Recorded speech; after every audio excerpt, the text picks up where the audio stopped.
Assalamualaikum warahmatullahi wabarakatuh.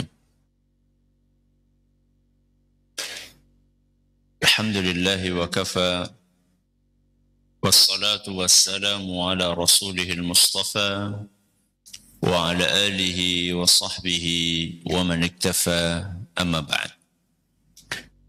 Kita panjatkan puja dan puji syukur kehadirat Allah subhanahu wa ta'ala. Pada kesempatan malam yang berbahagia kali ini, tanggal 20 Muharram 1444 Hijriah atau yang bertepatan dengan tanggal 17 Agustus 2022, kita masih kembali diberi kekuatan, kesehatan, hidayah serta taufik dari Allah Jalla wa'ala, sehingga kita bisa kembali menghadiri pengajian rutin tafsir Al-Quran di Masjid Agung Darussalam Purbalingga. Kita berharap semoga Allah Azza wa Jalla berkenan untuk melimpahkan kepada kita semuanya ilmu yang bermanfaat, sehingga bisa kita amalkan sebagai bekal untuk menghadap kepada Allah Jalla wa'ala. Allahumma amin. Salawat dan salam semoga senantiasa tercurahkan kepada junjungan kita Nabi Agung Muhammad sallallahu alaihi wasallam, kepada keluarganya, sahabatnya, dan umatnya yang setia mengikuti tuntunannya hingga di akhir nanti. Seperti biasanya, sebelum kita mengawali pengajian malam hari ini, kita akan membaca surat yang mulia, surat Al-Insyiqaq. Semoga Allah subhanahu wa ta'ala memberkahi majelis kita. A'udzu billahi minasy syaithanir rajim.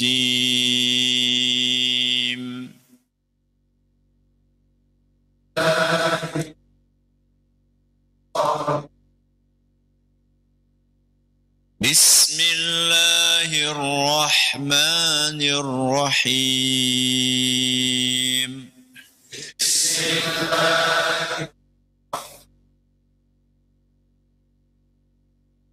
إذا السماء انشقت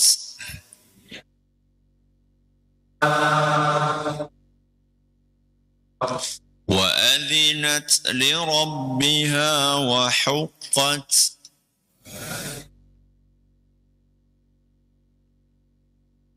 وإذا الأرض مدت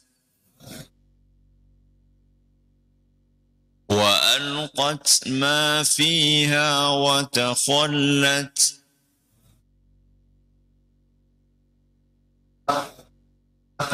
وأذنت لربها وحقت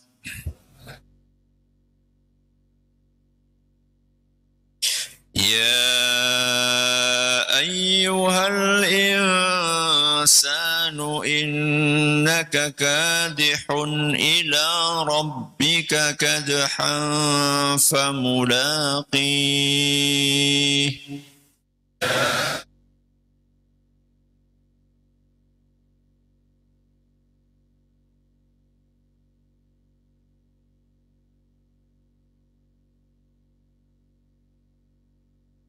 فأما من أوتي كتابه بيمينه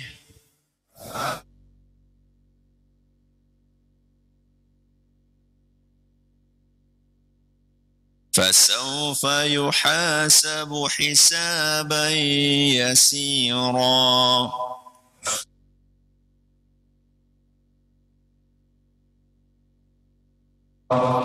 وينقلب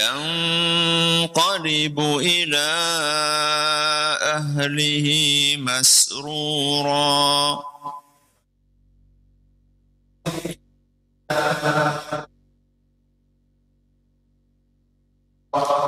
وأما من أوتي كتابه وراء ظهره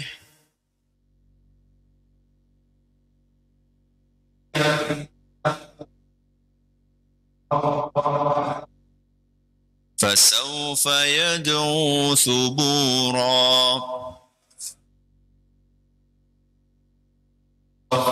ويصلى سعيرا إنه كان في أهله مسرورا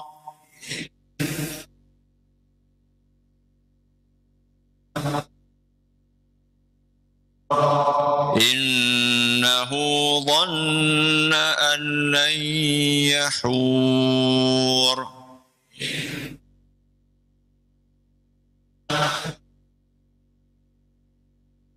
بلى إن ربه كان به بصيرا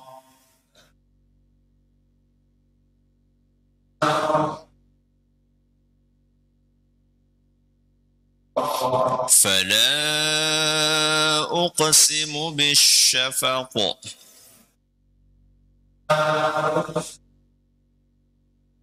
والليل وما وسق والقمر إذا اتسق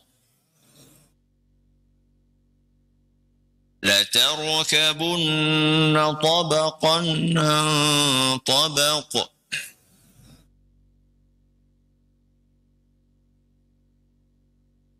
فما لهم لا يؤمنون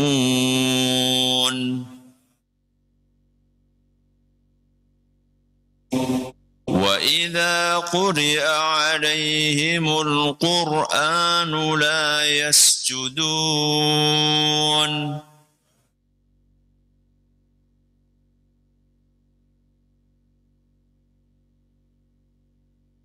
بل الذين كفروا يكذبون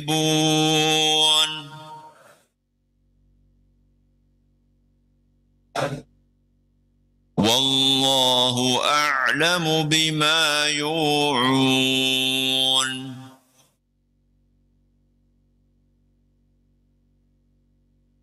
فبشرهم بعذاب أليم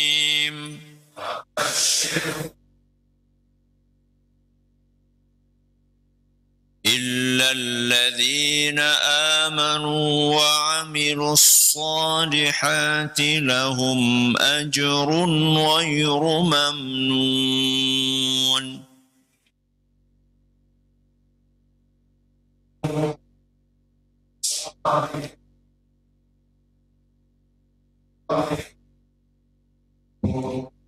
Para hadirin dan hadirat sekalian, rahimani wa rahimakumullah, serta para pendengar juga pemirsa yang mudah-mudahan diberkahi oleh Allah Azza wa Jalla.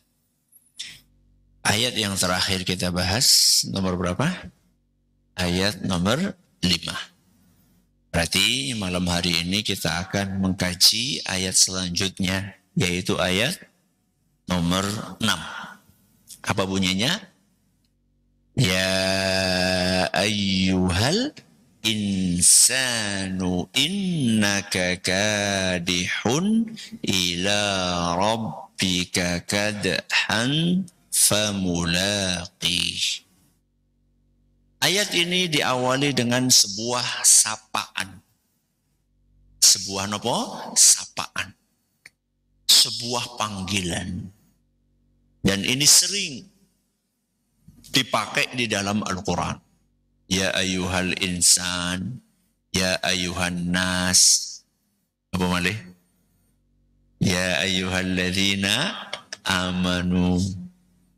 Qul ya ayyuhal kafirun. Di dalam ayat ini yang disapa adalah al-insan. Ya ayyuhal insan. Wahai manusia. Siapa? Seluruh manusia atau sebagian manusia? Seluruh. Yakin. Manusia di zaman Nabi SAW, saat Al-Quran ini turun, atau manusia sampai hari kiamat? Jawabannya adalah semua manusia. Semua manusia sedang dipanggil dengan ayat ini. Ya ayyuhal insan. Innaka kadihun ila rabbika. Sesungguhnya engkau akan bersusah payah menjalani kehidupan dunia ini. Wahai manusia, sesungguhnya engkau akan letih, akan capek, akan mengalami kesusah payahan menjalani kehidupan ini sampai kapan? Ila rabbika kadhan famulaqih.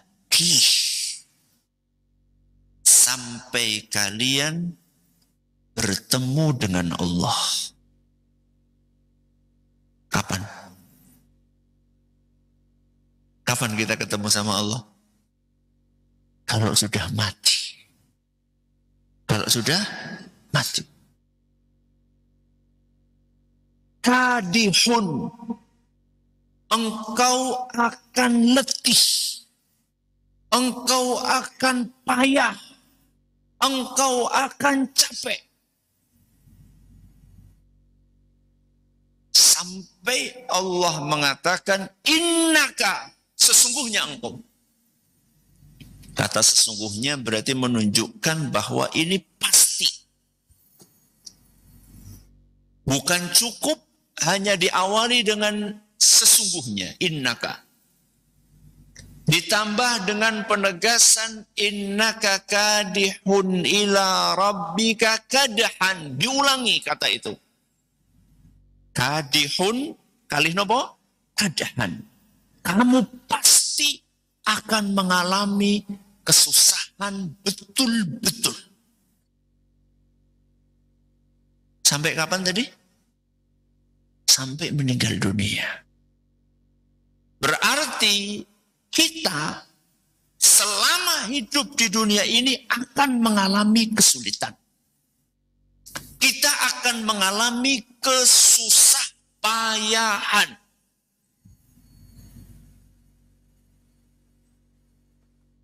Manusia yang mana yang akan mengalami kesusah payahan? Manusia yang mana? Di Amerika atau di Indonesia?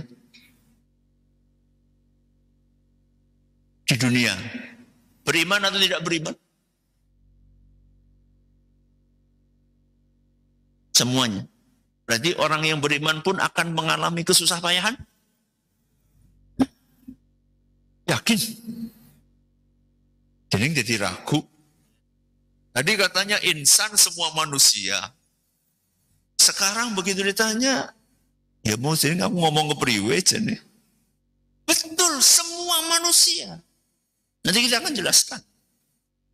Semua manusia akan mengalami kesusah payahan yang besar maupun yang kecil. Yang tua maupun yang muda. Laki-laki maupun perempuan. Bapak dan ibu maupun anak. Suami maupun istri. Atasan maupun bawahan. Komandan ataupun prajurit. Ustadz ataupun jamaah pengajian. Kiai ataupun santri. Orang yang beriman ataupun orang kafir. Yang ahli ibadah maupun yang ahli maksiat. Bos ataupun buruh. Pejabat ataupun rakyat. Semuanya akan mengalami kesusah payah. Mari kita kupas dikit-dikit. Jadi kan panjang banget ya. Mari kita kupas dikit-dikit. Besar maupun kecil. Apakah anak kecil, bayi mengalami kesusah payahan?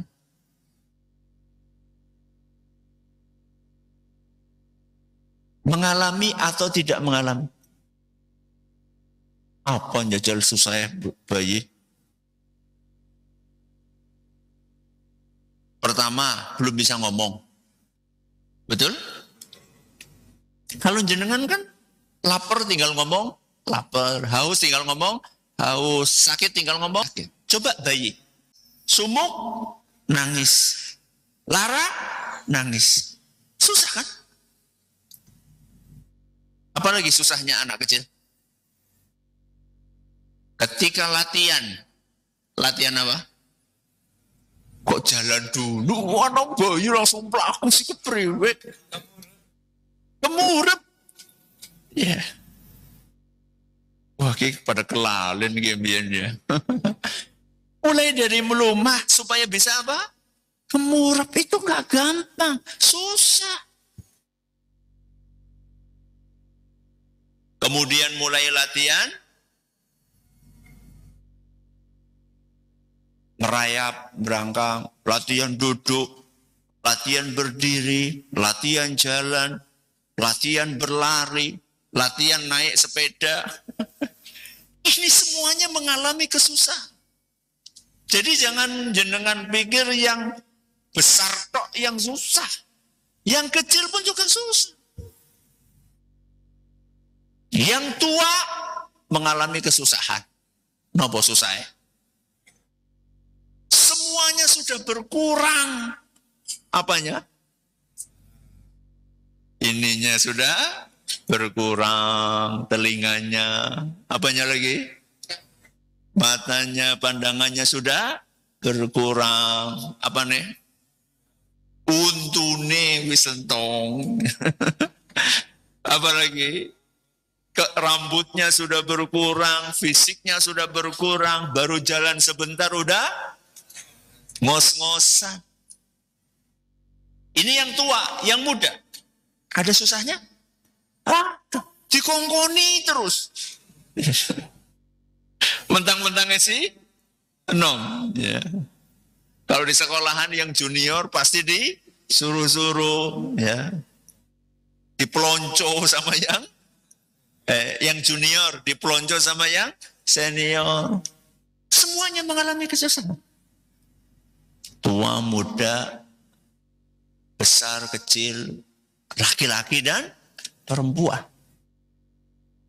Jenengan yang laki-laki jangan mengatakan lo penak wong wadon, anak preine.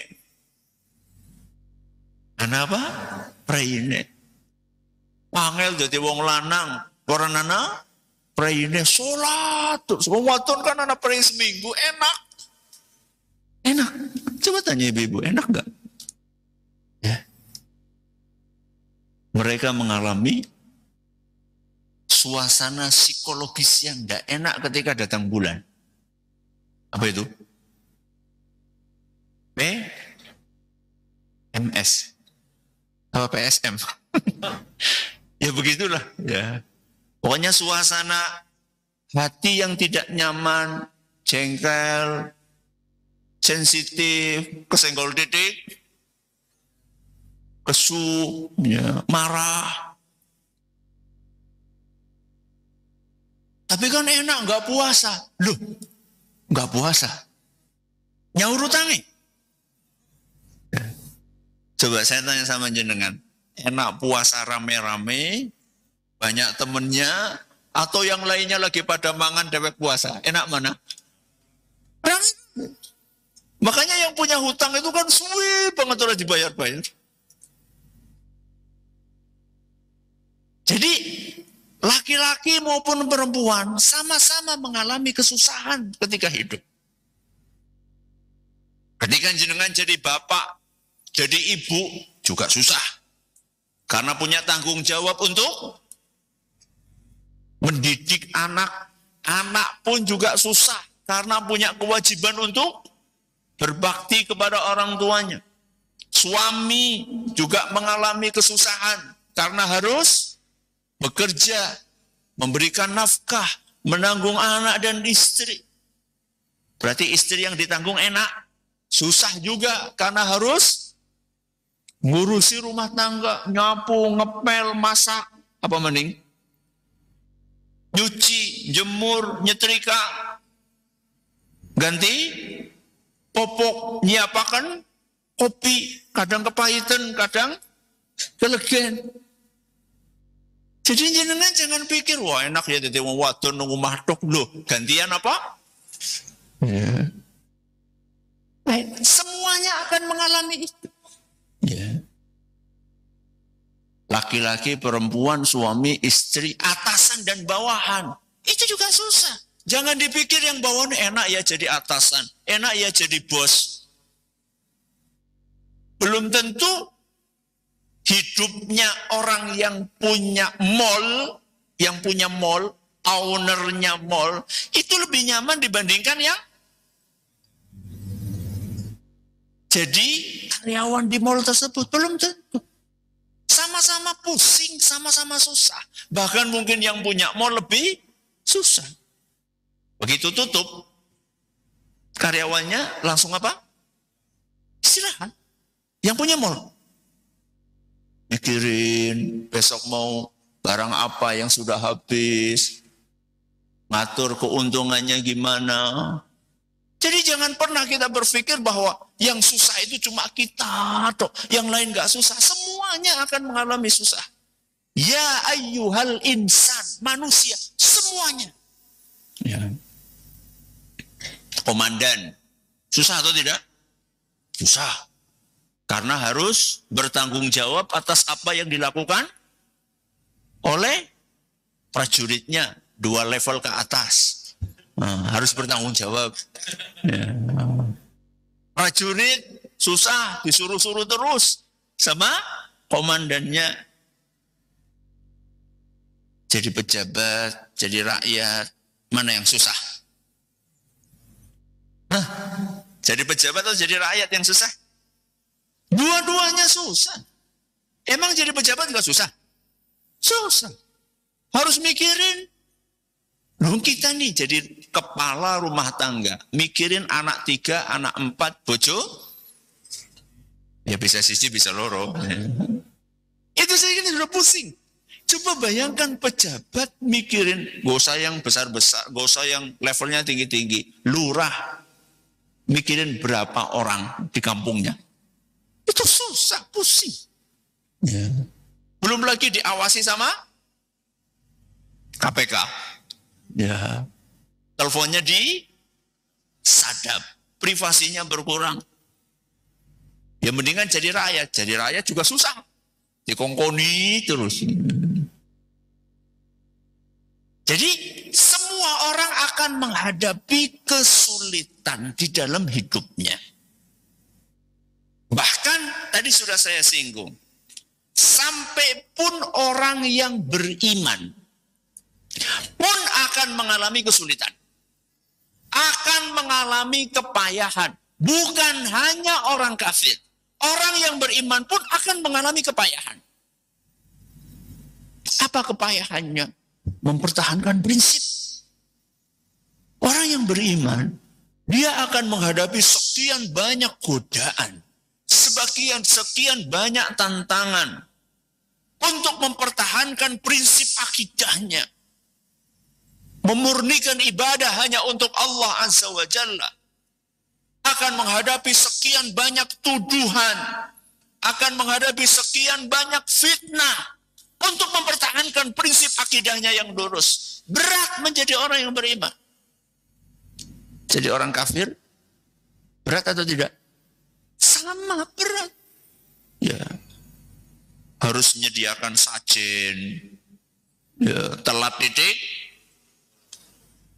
titik, setane ngamuk. Ya. Pergi ke dukun, dilomboni nang dukun. Ya. Ya. Di sini diporoti sama dukunnya duit, di sana diporoti macam-macam, di sini lagi ditipu sana, tipu sini. Jangan pikir orang kafir itu enggak susah hidupnya, susah mereka. Nyembah banyak Tuhan itu susah. semuanya mengalami kesulitan itu. Baik. Orang kafir, orang beriman mengalami kesulitan. Ahli ibadah. Ahli ibadah.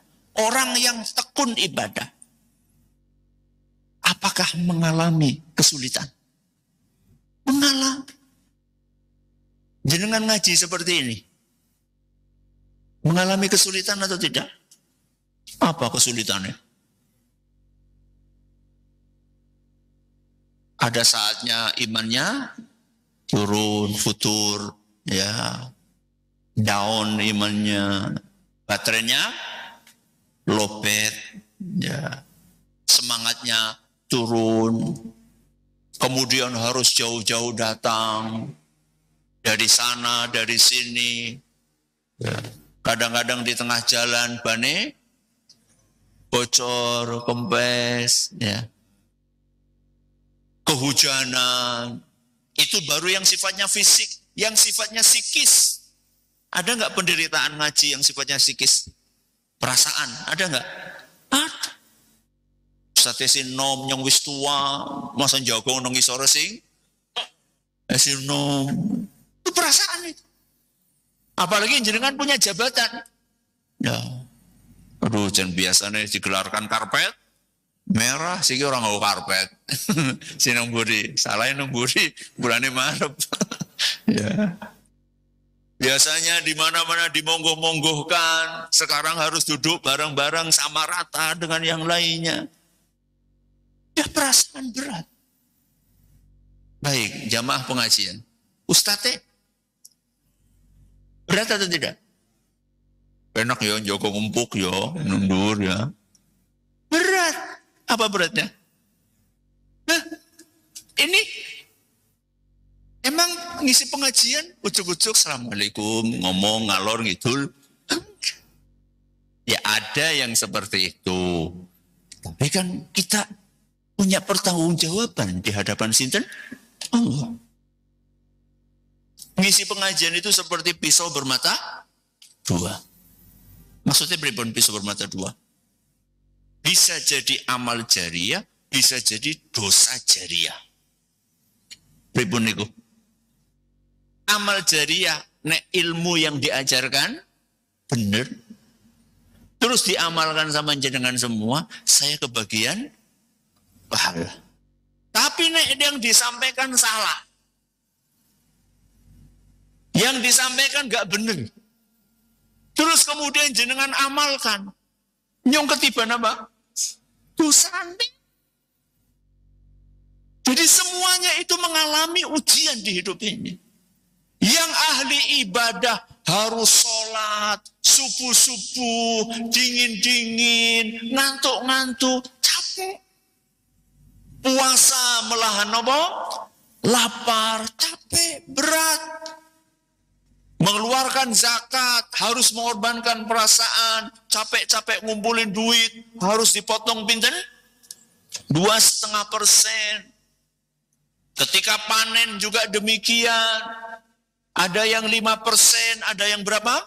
10%. Ketika haji, harus mengeluarkan duit banyak, sekian puluh juta untuk berangkat haji, berat. Ahli ibadah pun juga mengalami kesusahan ketika hidup di dunia. Dan jangan lupa, ahli maksiat pun juga sama. Kalau ahli ibadah juga mengalami kesulitan saat hidup di dunia, ahli maksiat pun juga mengalami kesulitan. Contohnya apa? Mendem. Kenapa mendem? Mabuk. Mabuk itu susah nggak? Betul mengalami.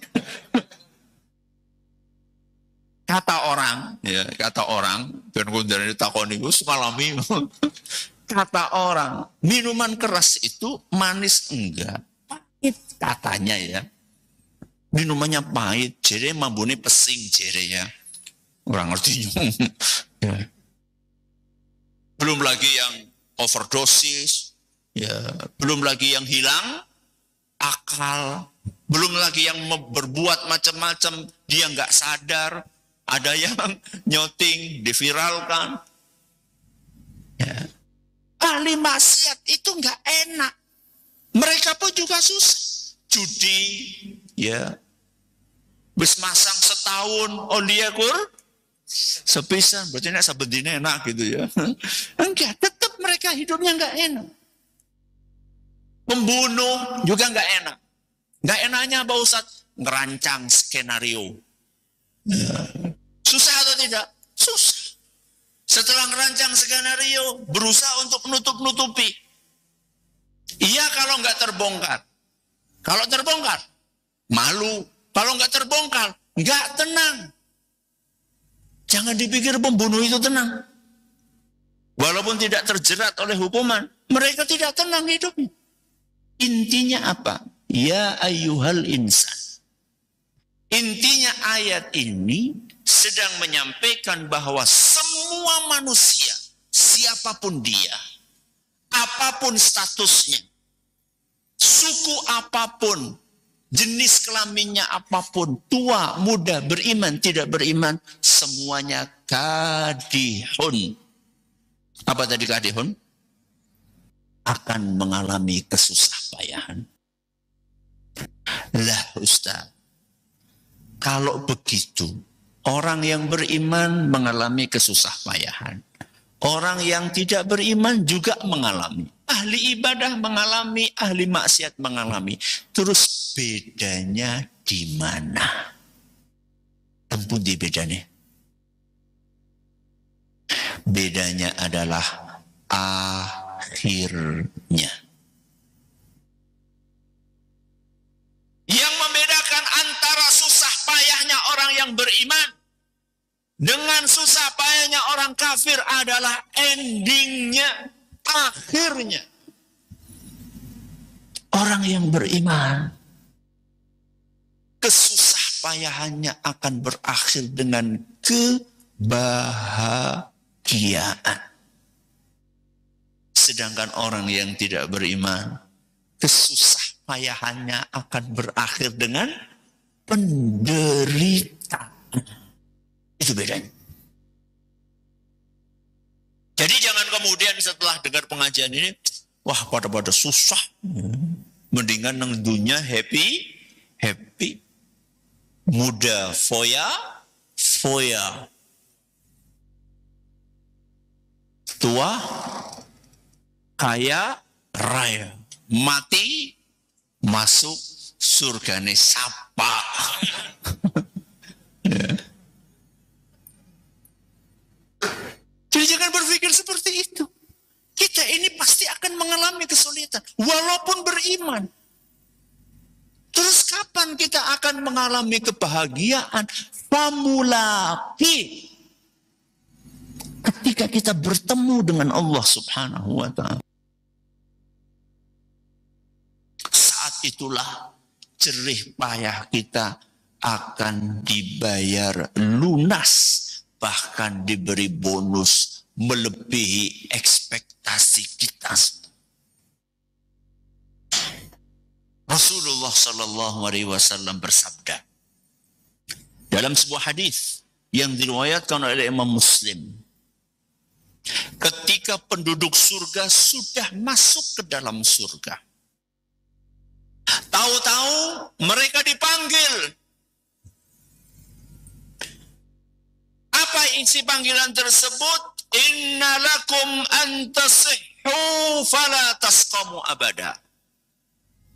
Wahai para penghuni surga, setelah kalian masuk ke surga, kalian akan sehat terus, tidak akan pernah mengalami sakit. Jadi sakit itu adanya cuma di mana? Di dunia. Satu. Wa inna lakum an tahyau fala tamutu abada. Setelah kalian masuk surga, kalian akan hidup terus dan nggak akan pernah mati. Jenengan senyaman-nyamannya berumah tangga, seenak-enaknya punya anak yang nurut, seenak-enaknya punya pasangan yang setia, ada saatnya jenengan akan berpisah. Tapi kalau sudah masuk surga, tidak akan pernah berpisah dengan orang yang kita sayangi. Pinten iki? 2. Yang ketiga, wa inna lakum an tashibbu fala tahramu abada. Setelah kalian masuk surga, kalian akan muda terus, gak akan pernah tua. Jadi rasa bingung kok, aduh nang anak pikun kepriwe, orang anak pikun. Ya. Wah, nanti kalau bidadarinya banyak terus wis tua, kesel kepriwe, enggak ada. Semuanya muda. Ya. Berapa ini? 3. Yang keempat kata Nabi SAW, wa inna lakum an tan'amu fala tab'asu abada. Dan kalian setelah masuk surga akan bahagia terus, gak pernah sedih. Inilah balasan bagi orang yang beriman. Masih ada waktu? Tinggal berapa menit? 3 menit. Kalau orang kafir, orang beriman berakhir dengan kebahagiaan. Orang kafir berakhir dengan penderitaan. Seperti apa penderitaan mereka? Diceritakan dalam hadis riwayat Bukhari dan Muslim, ketika penduduk surga semuanya sudah masuk ke surga, penduduk neraka semuanya sudah masuk ke neraka, dipanggil oleh Allah Azza wa Jalla, ya ahlal jannah, wahai penghuni surga. Mereka semua ngelihat ke suara panggilan itu. Atadruna ma hadza? Kalian tahu ini apa?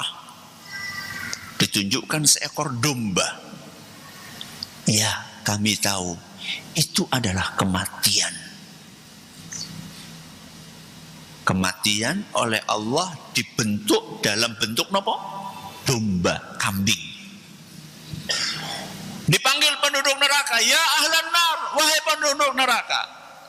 Kalian tahu ini apa? Ya, kami tahu itu adalah kematian. Seperti apa perasaan mereka ketika dipanggil? Perasaan penduduk surga ketika dipanggil oleh Allah, harap-harap cemas. Kenapa harap-harap cemas? Karena selama ini mereka sudah merasakan kenikmatan. Jangan-jangan dipanggil akan dikeluarkan. Harap-harap cemas. Penduduk neraka apa? Senang dipanggil. Karena selama ini mereka sengsara. Siapa tahu bisa keluar. Begitu melihat semuanya kematian ke satu titik, kematian itu oleh Allah Azza wa Jalla disembelih. Alias kematian sudah mati. Maka apa yang terjadi? Penduduk surga yang sudah bahagia semakin bahagia karena mereka yakin kenikmatan ini tidak ada akhirnya. Sebaliknya penghuni neraka, mereka semakin sedih karena setelah itu tidak ada lagi harapan untuk bisa keluar dari neraka karena kematian sudah tidak ada. Itulah penderitaan orang kafir. Maka jadi orang beriman akan mengalami susah payah. Jadi orang kafir mengalami susah payah. Bedanya di mana? Akhirnya orang yang beriman endingnya happy karena akan mendapatkan kebahagiaan yang tidak ada kesedihan di dalamnya. Orang yang tidak beriman endingnya adalah penderitaan dan kesengsaraan. Pilihan ada di tangan kita. Mau jadi orang beriman atau tidak beriman. Mudah-mudahan bermanfaat. Jadilah orang yang beriman supaya endingnya bahagia. Kita akhir dengan doa kafaratul majlis. Subhanakallahumma wa bihamdika asyhadu an la ilaha illa anta astaghfiruka wa atubu ilaik. Assalamualaikum warahmatullahi wabarakatuh.